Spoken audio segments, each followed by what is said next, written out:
Ready to unlock the full potential of your data and turn those numbers into actionable insights. First, navigate to Google Analytics and open the report or exploration you wish to export to Looker Studio on using the Explore section here.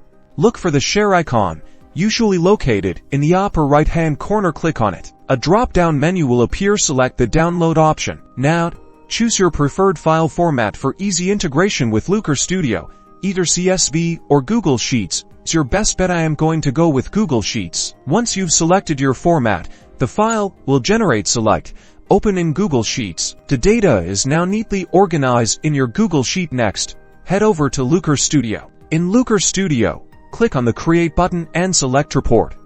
A panel will appear to add data to your report. Scroll down and select Google Sheets. Find and select the Google Sheet you just exported from Google Analytics. Click Add, and just like that, your Google Analytics data is now in Looker Studio, ready to be visualized and combined with other data sources. Now you are ready to create awesome visualizations.